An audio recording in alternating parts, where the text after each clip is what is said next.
Welcome to Southwest Florida Real Estate Update, hosted by area realtor Jim York and York Real Estate Group of Downing Fry Realty. Our show will bring you the most up-to-date information about the local real estate market, featuring leading experts in the real estate field. Welcome to the Southwest Florida Real Estate Update.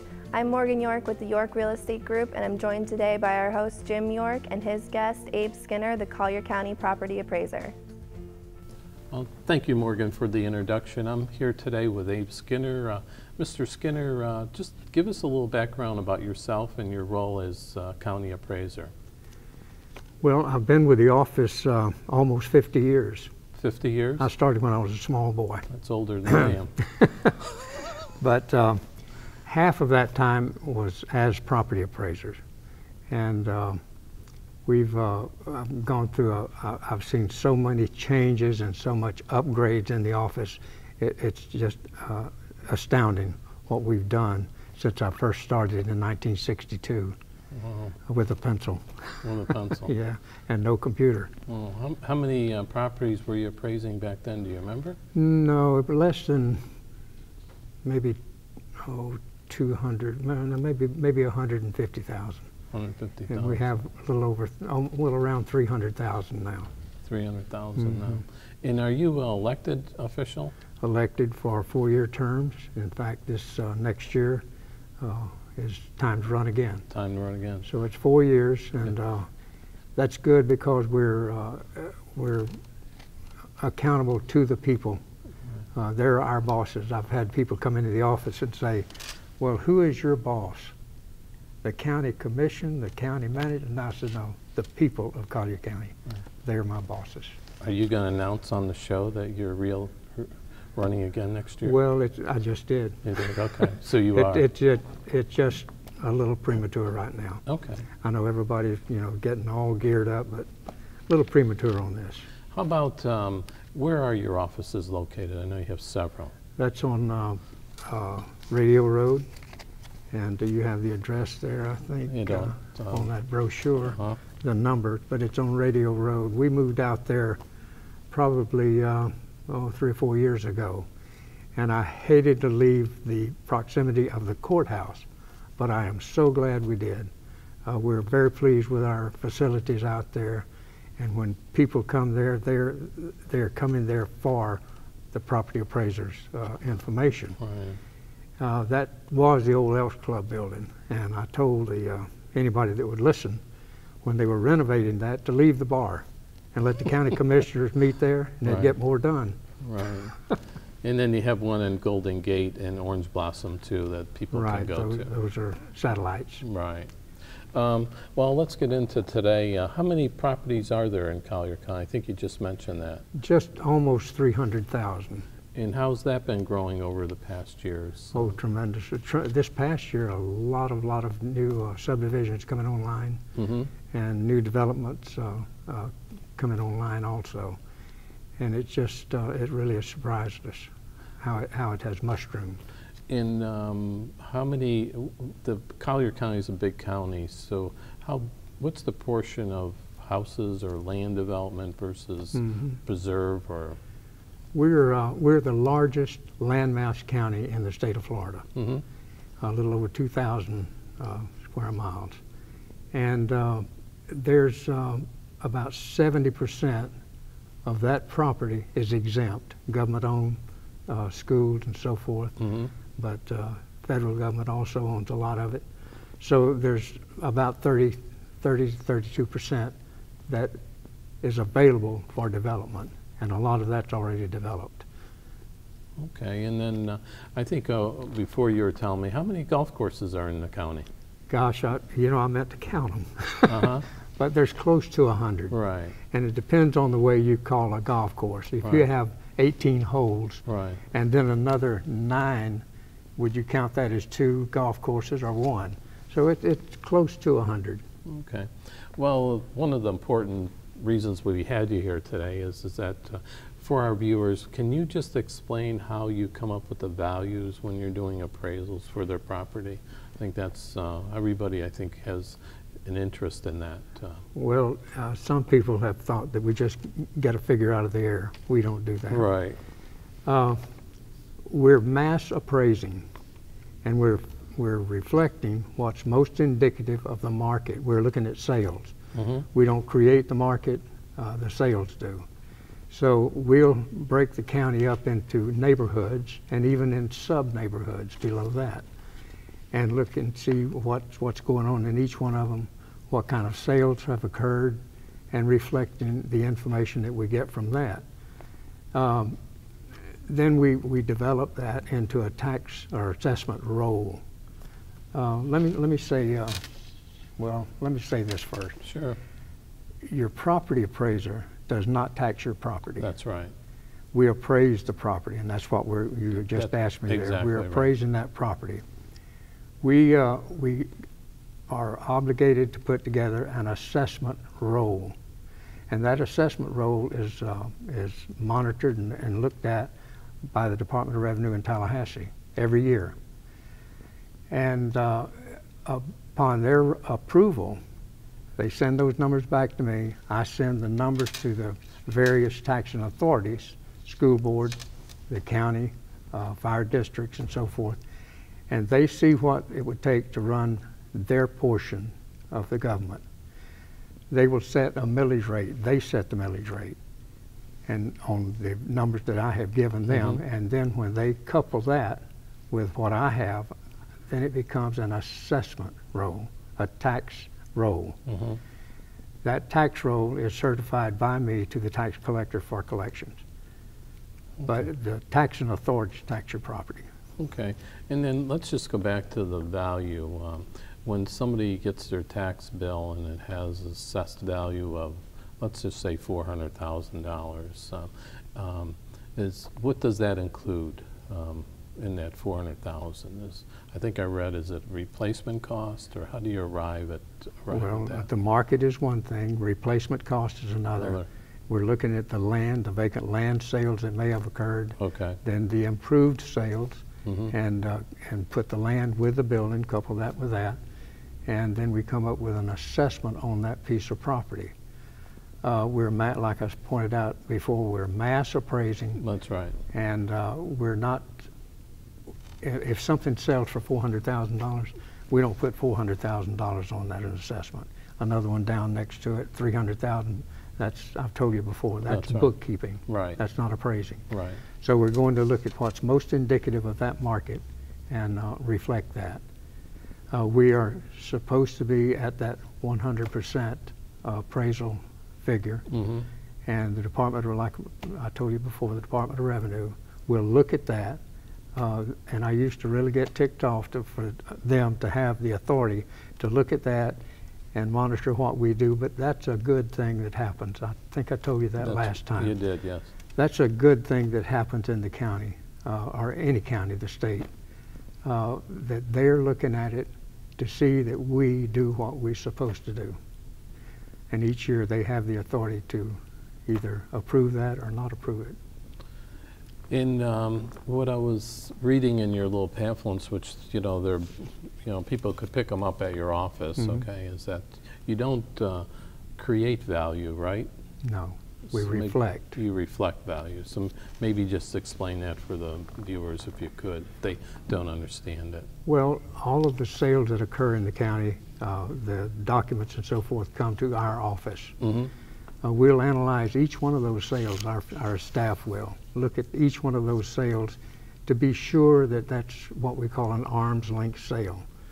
In other words, if a father or a mother sold to a child, one of their children, that may not be an arm's length sale. They may sell it to them less than they would to you or me. Right. So we're going to look at arm's length sales and reflect whatever that tells us.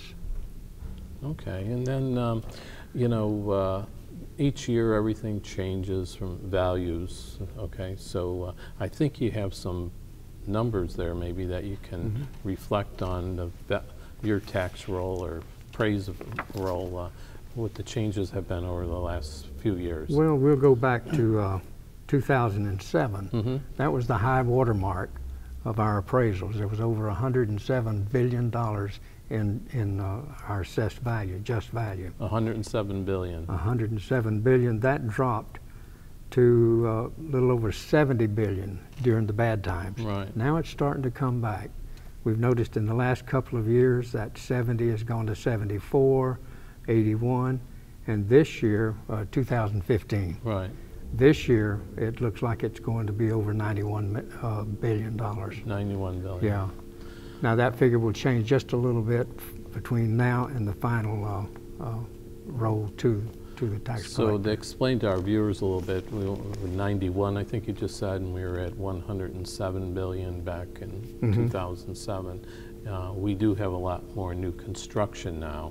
Yes. So that's figured into that 90, or that new number too, right? Versus the old number. Yeah. Total increase in our assessed value, our new construction, was about a little over 6%. 6% of that value. Okay. The total assessment from last year to this year, like I told you earlier, we've appraised every year. Right. That was 8.6% increase countywide. Countywide. And the municipalities, you take Naples, for instance, Marco, City of Marco, and Everglades, they're running about that same percentage of increase on each municipality. Okay. One other question that I have, I get a lot from my clients, or during the years here, is that they buy a new home because there's lots of new construction going on here in Collier County, and when do they get assessed that they would pay the full amount of their value, or get assessed their value? You understand, because it's in the developers. Yeah. January the 1st is what I call the magic date. That's when we're appraising property, January the 1st. If they have bought prior to that, well, it will go on the next year's roll. In other words, let's take this year, 2015. Right. If between now and January the 1st, they buy that piece of property or build and completed home facility, then that will go on for 2016. Okay. They can apply for homestead then. If it's January the 1st of next year, it'll be put on the next year. Next year. So it doesn't seem fair that they would get a whole year. It's not a break, right. but you've got to cut off somewhere. Right. And appraise property. So if somebody, maybe I shouldn't say this, but if somebody is going to close January 29th or 30th, they may be better to postpone it till January 1st if they want to save a little money. No, not really. Not really? We're going to look at that property as it is January the 1st. Oh, you are? If there's a home on that property and ready for occupancy, we're going to put it on regardless of who owns it. Right. Now, you mentioned the tax bill, who that would go to. Right. Whoever owns it January the 1st is going to get that tax bill with the improvement. With the improvement. Okay. Well, Mr. Skinner, we're going to take a little short break here, and we're going to be back in 1 minute. Thank you. When picking a realtor, don't just pick anyone. Pick someone with experience. Pick someone with a proven track record. Pick a realtor like Jim York from Downing Fry Realty, the #1 brokerage with the most real estate transactions in the area. My husband and I had very specific ideas about what we wanted in our new home. Jim York was able to help us find the home that was ideal for us.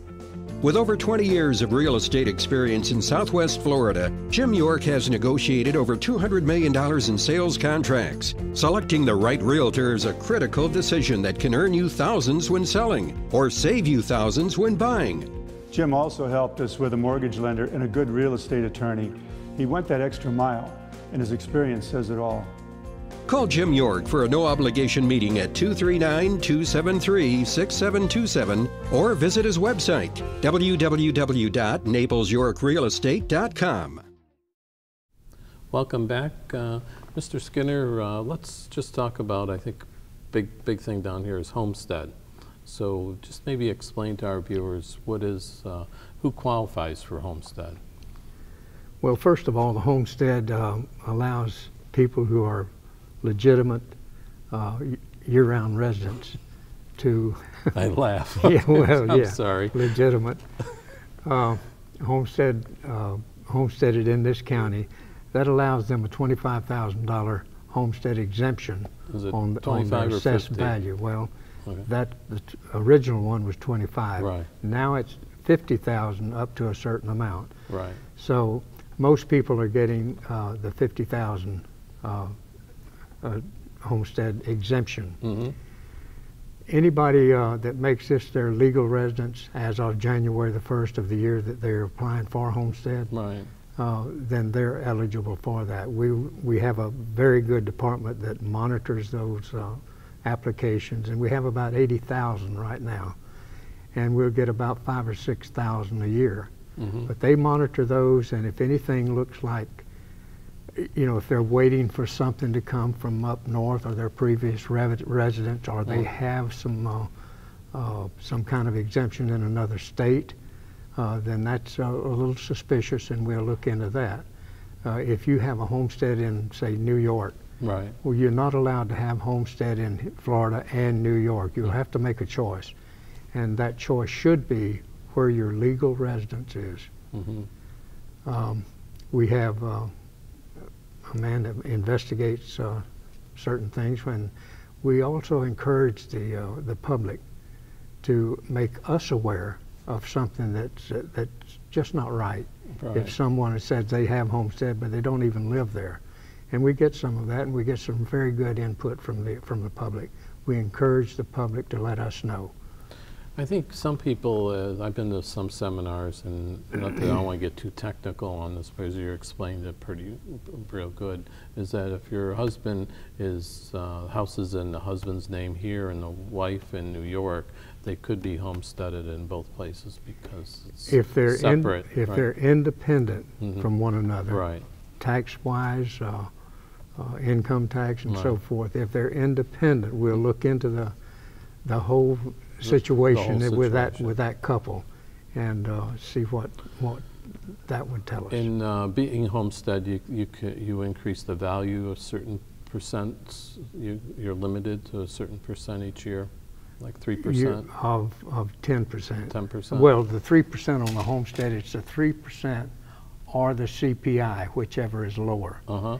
This year, it's almost a wash with the CPI, so that homestead will not be increased more than it's less than 1%. Less than 1%. So the homesteaded properties are really benefiting from that. Yeah, and it's especially when prices are going up, right? Pardon me? Especially when prices are going up. Oh yeah, yeah. You take the homestead, for instance, this year is over $2.2 billion in assessed value that's not being taxed. Right. They have a tax exemption, and you get the 10% thing that we just talked about. That's another $2.5 billion. So you take that with the homestead and with the additional homestead, you're looking at almost $10 billion. Right. Our, I mentioned it before, that our total assessed value is $91 billion, mm-hmm. round figures. Mm-hmm. Taxable value is 70 billion. So there's over $20 billion in exemptions here from government-owned properties and so forth that I explained earlier, right. plus those homesteads. And we also people have an opportunity of homestead using a portability. Mm-hmm. And can you explain that to our viewers? When they have accrued exempt status, and they have an amount of money that they have accrued and saved right. from the tax part of it, that's the amount that they can portability. In other words, if you have a home that, say $500,000 home, right. and you have a portability accrual right. of maybe $100,000, well, if you get a home, if you buy another home that's greater than 500, that total amount that you have in there will be ported to your new home. If it's less than the 500, say it's 250, which would be half, 50. That's easy for me to figure. That's half. Then only half of your money that you have in accrued, only half of that will be to the new property.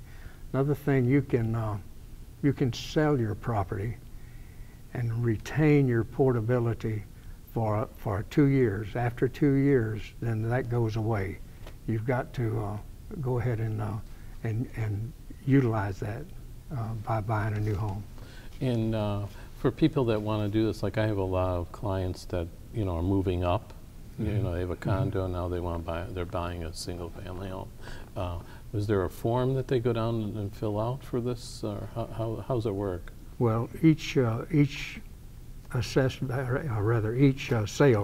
will come through our office, the deed, and we can we'll analyze that sale and then apply it to, if it's a name change or a sale and so forth, and it'll go from one owner to another owner.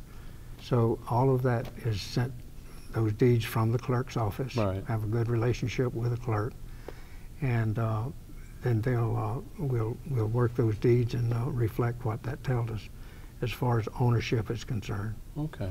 But if you go from one home to another home, then you will let us know that you're going to another place, and that portability part should go with you if it's a greater amount. Right.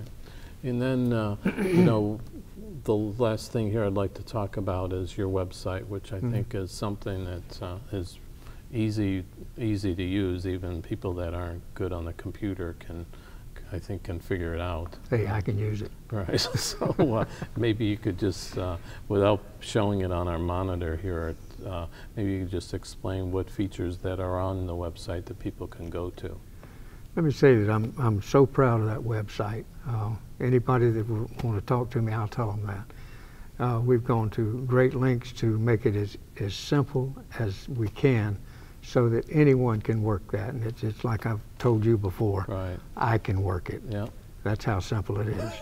So there's just a treasure trove of information on that website. You can bring it up on your computer and reflect values, ownership, the maps. Just click on the aerials, and we update our aerials every year to see ownership, the size of the property, the size of the improvement, and so forth. There's so much information on there that I couldn't cover it all right now. No, but there's icons on the left side. Yes, you can, like on the left side, when you bring that up, you see my happy face. I know. Okay. Vote for me. Hey, vote for old Abe. But you'll see that, and then you bring that up, and like you mentioned, on the left side are things that you can access. And just bring up aerials, for instance, or maps. And then you get the choice of what you want to do with that. And it's so simple. I wish everybody that even don't be afraid of it. You're not going to break it. Bring it up and go through that. Yeah, I know, being in real estate, obviously, we use it a lot, and I teach my clients to use it too, because it just, you know, if you're looking at a piece of property, you can bring that aerial up and see the surrounding properties around it. Another thing is populating that aerial with sales that have occurred. And any year that you want, going back many, many years, of what happened as far as sales are concerned. The most current sales I didn't know that, to be honest with you. Yeah. Yeah, it's down in the bottom right-hand part is sales by year. Oh, really? And you can go back 2 or 3, 4, 5, and some maybe 10 years, and see what sales occurred in that particular area that you have on that website. Wow. Okay. Also, you see the deeds. There's a place for the deeds. Who bought it from who, how much it sold for, how much they paid for it. And you could actually see the deed. There again, that's cooperation between us and the clerk's office for us to access those deeds. And well, you can, not only us. It's a great tool for us, but it's also a big piece of information for the public. Yeah, and it also has the, you know, all the exemptions on it, you know, person's a widow or et cetera. So, well, Mr. Skinner, we're going to take a little short break, and we're going to be right back with a question from Morgan. Thank you. Thinking of buying or selling a home in Naples, Marco, Bonita, or Estero, Florida? Think of the most experienced York Real Estate Group associated with the #1 brokerage in Naples, Downing Fry Realty, which produced $1.9 billion in sales in 2014, controlling 43% of all transactions in Naples. Jim, Michael, and Morgan York make up the York Real Estate Group of Downing Fry Realty. With over $250 million in sales transactions, they can offer you the expertise and trust you want and need in a realtor. Call them today at 239-273-6727 or visit their website, www.naplesyorkrealestate.com. Welcome back to the Southwest Florida Real Estate Update. We now have a question from our website for Mr. Skinner. If someone disagrees with the value of their appraisal, how do they go about getting it appealed? Okay, that was a great question. How do people protest their assessment? Right. First of all, we would appreciate it if they would come into our office and talk to us about it or give us a call. Right. And you know more about your property than we do. So if there's something that we have overlooked, and there has been cases that we overlooked it, we make mistakes, then we need to be made aware of that. We need to go to that property, check it out, see what the concerns of the owner may be as far as the physical attributes to the property. Then after they do that, after they talk, if they come into the office and talk to us, will show us how we arrived at that, where the sales are that we reflected on. And most people see that. They're frustrated. Mm-hmm. I got my trim notice. The trim notice that just went out. That's right, I got mine too. And mine went up, but I know why. Mm-hmm. But most of the public, they aren't privy to the most information that we have. Right. And we go through all of that information and put their mind at ease. Now, most people, like I told you before, that's right. Most people can see that. They may not like what the taxes may be because of increase, right, but most people can see that and they're halfway satisfied. Those that aren't satisfied have the privilege of going to the Value Adjustment Board. And you go to the value, you have to file for that with the clerk's office. Go to the Value Adjustment Board with all of your information that shows that master that's going to hear these cases. Right. Show that person why you feel that it's too high, most of the time too high. Right. Then we're going to present information and evidence that to the contrary, that we feel that this is the assessment, and that special master is what it is. He or she will make a determination of who's right. There may be 2% that file, and we've had them up to 600 or 700 protests a year, and maybe 2% will prevail on that. Oh, really? Because if a person comes to us, we want to make it right, and if we have made a mistake, we're going to rectify that. On the other hand, we're not going to lay down and roll over. If we're correct, it's only fair to the other property appraisers that we appraise that property like it should be. They also have the opportunity after the Value Adjustment Board, if they still aren't pleased, to go to court, a lawsuit. Do they really? Wow. Yeah. Not that many do that. Right. The tax reps, and we don't have time for me to get on the tax reps, but the tax reps, not all of them are bad, but some of them haven't even visited the property. They just go through the motion and they make their money. Right. Wow. Well, Mr. Skinner, I appreciate you coming to the show and helping our viewers understand your role in the government here. And I just want to say that, you know, dealing with you and your office, it's just an open door policy, and you're not like the IRS. You're very easy, accessible to talk to, and thank you for doing such a good job for our county. We got 1 minute? Yes, we do. We have about, I know, came across my desk, maybe 5 or 6, 7 letters from people from the outside complimenting the staff in my office on how they were treated, how everything was explained to them, the length that they went to explain that to the people. And I'm very proud of our staff.